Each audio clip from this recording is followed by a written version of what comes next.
vamos a ver la hiperventilación terapéutica. ¿A qué pacientes vamos a hacer que hiperventilen para tratarlos? Estos van a ser los pacientes que vienen con edema cerebral o los pacientes que pueden tener riesgo de tener edema cerebral. En el video anterior ya vimos cómo se regula la presión de perfusión cerebral. Entonces ahorita vamos a ver por qué hacer que el paciente hiperventile disminuye la presión intracraneana, que esto ya lo vimos en el video anterior. Entonces recordemos que la presión de perfusión cerebral es igual a la presión intracraneana menos la presión arterial media. Cerebral perfusion pressure es igual a intracranial pressure menos mean arterial pressure. La presión de perfusión cerebral es igual a la presión intracraneana menos la presión arterial media. Y dijimos la presión de perfusión cerebral es directamente proporcional a la presión de dióxido de carbono, siempre y cuando la presión de dióxido de carbono sea menor o igual a 90 milímetros de mercurio. Y dijimos la presión de perfusión cerebral es inversamente proporcional a la presión de oxígeno molecular cuando la presión de oxígeno molecular es menor a 50 milímetros de mercurio. Esto fue lo que vimos en el video anterior. Entonces, ahorita pues ya nada más es un repaso. Recordemos, si tenemos aquí la gráfica, en donde pusimos en el eje de las X, pusimos la presión de dióxido de carbono y aquí pusimos el flujo sanguíneo. Flujo sanguíneo es pues directamente proporcional con la presión de perfusión cerebral. Si aumenta la presión de perfusión cerebral, aumenta el flujo sanguíneo. Aumenta el flujo sanguíneo. Entonces, si aquí ponemos flujo sanguíneo o ponemos presión de perfusión cerebral, pues es lo mismo. Ahora, ¿qué pasa si aumentamos la concentración de dióxido de carbono? Conforme aumentamos la concentración de dióxido de carbono, aumenta la presión de perfusión y por tanto aumenta el flujo al sistema nervioso central. Si aumenta la presión de dióxido de carbono,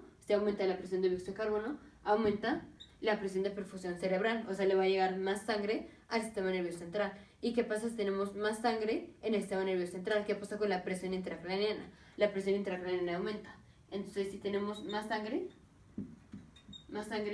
en el sistema nervioso central, aumenta la presión intracraneana. Y si tenemos, por ejemplo, un paciente que tuvo un infarto cerebral o que chocó o cualquier cosa que tiene edema del sistema nervioso central, si tiene edema del sistema nervioso central, pues ¿cómo está la presión en el sistema nervioso central? La presión en el sistema nervioso central va a estar aumentada. Entonces digamos que tenemos un paciente que tuvo un infarto cerebral o chocó o lo que sea y tiene edema en el sistema nervioso central, va a tener aumento de la presión intracraneana. Y el aumento de la presión intracraneana, como ya vimos en otros videos, esto hace riesgo de que el paciente tenga herniación del sistema nervioso central. Y ya vimos que pues las herniaciones tenemos como 4 tipos de herniaciones y unas pueden ser como fatales. Entonces, para prevenir que el paciente tenga herniación del sistema nervioso central, queremos disminuir la presión intracraneana. Viene un paciente, tiene aumento de la presión intracraneana, ¿cómo vamos a evitar que haga herniación? Disminuyendo la presión intracraneana. ¿Cómo disminuimos la presión intracraneana?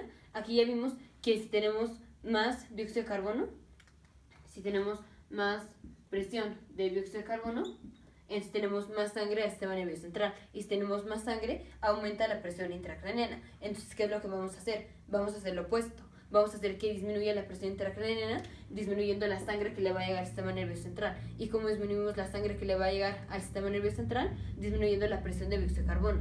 Entonces, vamos a ponerlo aquí. Aquí. Si hacemos una disminución de la presión de dióxido de carbono, dijimos la perfusión cerebral es directamente proporcional a la presión de dióxido de carbono.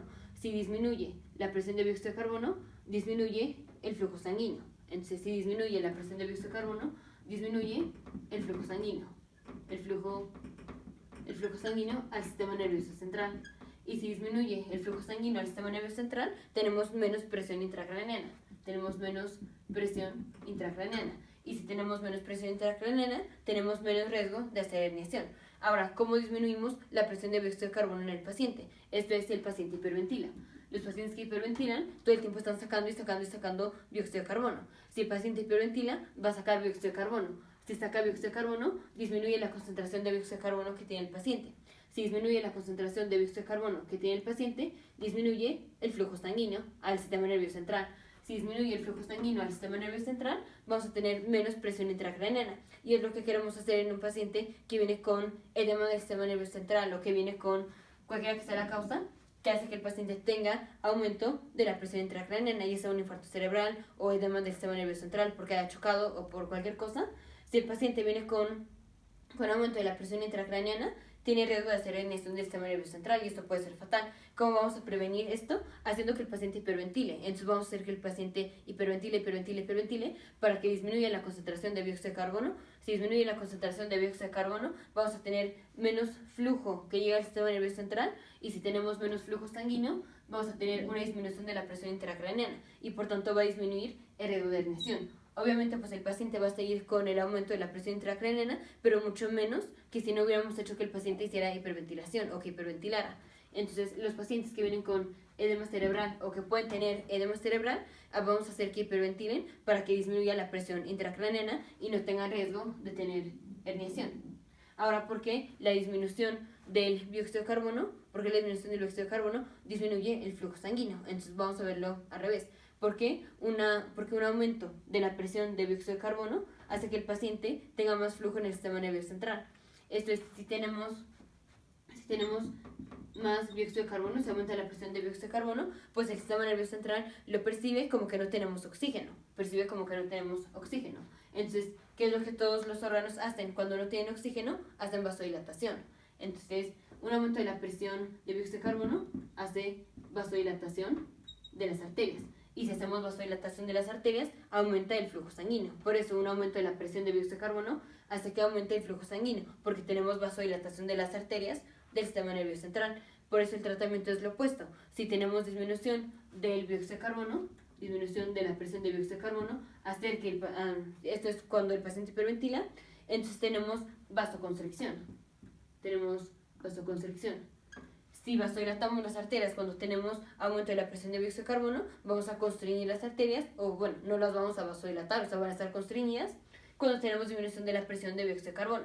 Entonces, una disminución de la presión de dióxido de carbono hace vasoconstricción de las arterias del sistema nervioso central, y por tanto vamos a tener menos flujo que llegue al sistema nervioso central, y por tanto disminuye la presión intracraneana. ¿Cuándo queremos hacer esto? Cuando el paciente viene con edema cerebral. Nos vemos en el siguiente video.